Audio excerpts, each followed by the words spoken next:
नमस्कार मेरे प्रिय मित्रों, स्वागत है आप सभी का हमारे YouTube channel Suhana Safar with Kalpana में। तो दोस्तों, आज की हमारी कहानी का नाम है रहस्य और इसके लेखक हैं मुंशी प्रेमचंद्र। कहानी को शुरू करने से पहले मैं आप सभी से ये गुजारिश करना चाहती हूँ कि अगर आपको हमारी कहानियाँ पसंद आती हैं तो जल्दी से हमारे चैनल को सब्सक्राइब कर लीजिए और वीडियो को लाइक करना बिल्कुल ना भूलिएगा। तो चलिए शुरू करते हैं आज की कहानी।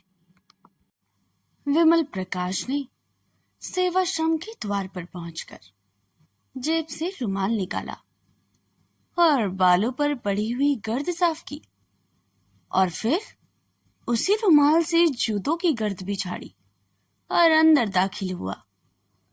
सुबह को वह रोज टहलने जाता था और लौटती बार सेवाश्रम की देखभाल भी कर लेता है। वह इस आश्रम का बानी भी है और संचालक भी। सेवाश्रम का काम भी शुरू हो गया था। अध्यापिकाएं लड़कियों को पढ़ा रही थी।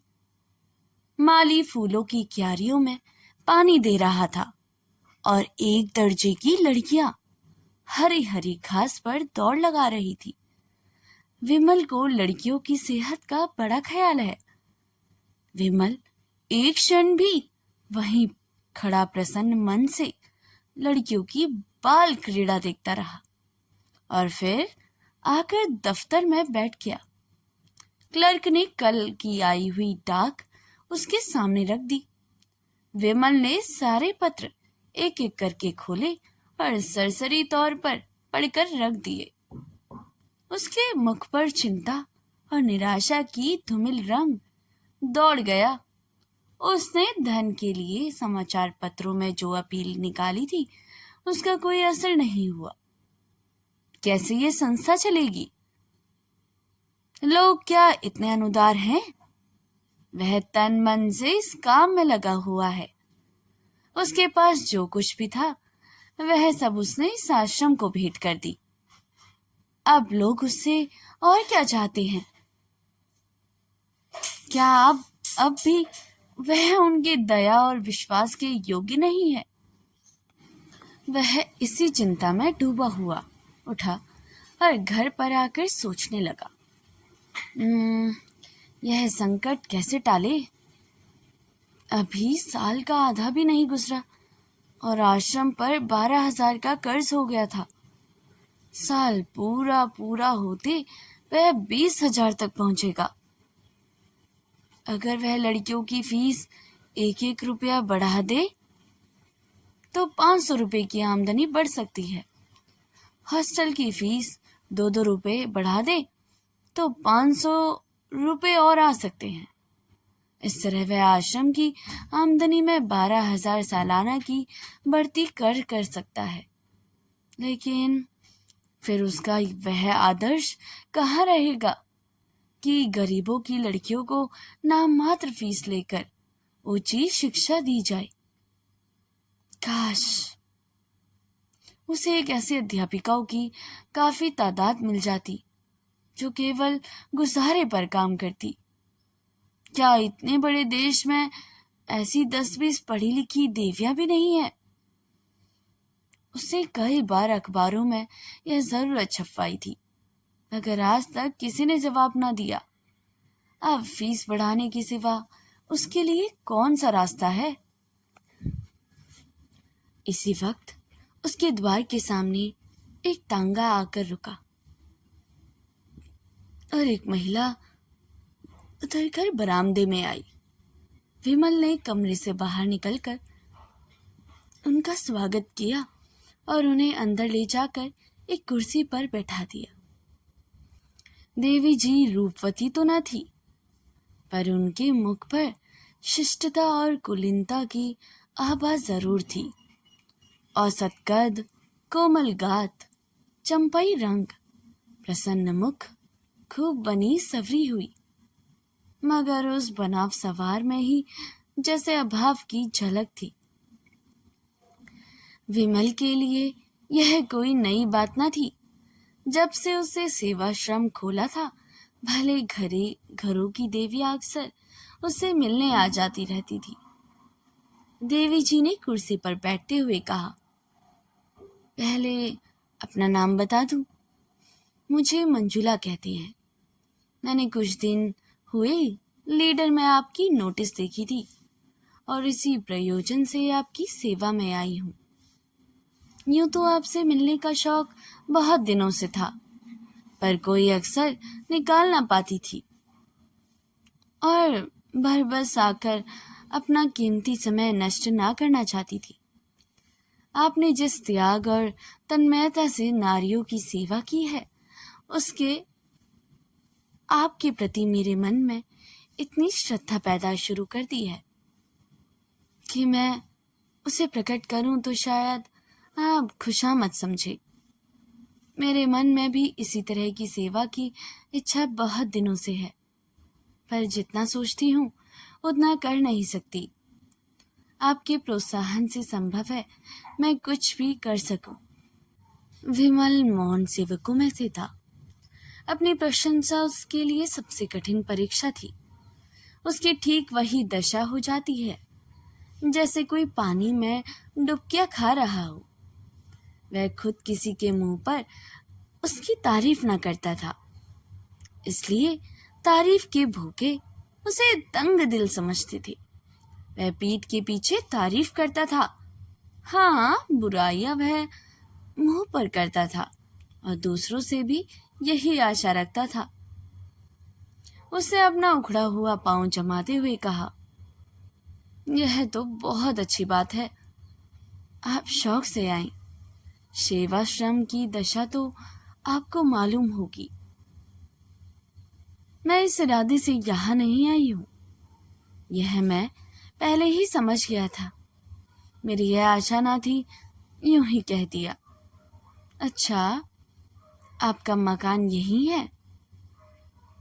मंजुला देवी का घर लखनऊ में है। जालंधर की कन्या विद्यालय में शिक्षा पाई है। अंग्रेजी में अच्छी लिकायत है। घर के काम धंधों में भी कुशल है और सबसे बड़ी बात यह है कि उनके हृदय में सेवा का उत्साह है। अगर ऐसी स्त्री सेवाश्रम का भार अपने ऊपर ले ले तो क्या कहना। मगर विमल के मन में एक प्रश्न उठा। पूछा, आपके पति भी आपके साथ रहेंगे? साधारण सा सवाल था, मगर मंजुला को नागवार लगा। बोली, जी नहीं, वह अपने घर रहेंगे। वह एक बैंक में नौकर है और अच्छा वेतन पाते हैं। विमल के मन का प्रश्न और भी जटिल हो गया। जो आदमी अच्छा वेतन पाता है, उसकी पत्नी क्यों उससे अलग काशी में रहना चाहती है? केवल इतना मुंह से निकला, अच्छा। मंजुला ने शायद उसके मन का भाव ताड़ कर कहा, आपको यह अनोखी बात लगती होगी, लेकिन क्या आपके ख्याल में शादी का आशय यह है कि स्त्री को पुरुष के दामन में छिपी रहना चाहिए? विमल ने जोश के साथ कहा, हरगिज नहीं। जब मैं अपनी जरूरतों को घटाकर सिफर तक पहुंच सकती हूँ तो किसी पर भी भार क्यों बनूं? बेशक हम दोनों में मतभेद है और उसके अनेक कारण हैं। मैं भक्ति और पूजा को मानव जीवन का सत्य समझती हूँ और वह इसे लचर समझते हैं। यहाँ तक कि ईश्वर में भी उनका विश्वास नहीं है। मैं हिंदू संस्कृति को सबसे ऊंचा समझती हूँ। उन्हें हमारी संस्कृति में ऐब ही ऐब नजर आते हैं। ऐसे आदमी के साथ मेरा निबाह कैसे हो सकता है? विमल खुद भक्ति और पूजा को ढोंग समझते थे और इतनी सी बात पर किसी स्त्री का पुरुष से अलग हो जाना उनकी समझ में ना आया।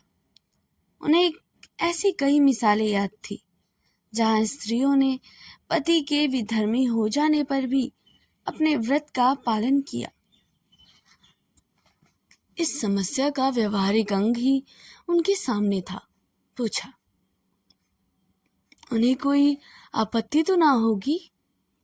मंजुला ने गर्व के साथ कहा, मैं ऐसे आपत्तियों की परवाह नहीं करती। अगर पुरुष स्वतंत्र है तो स्त्री भी स्वतंत्र है।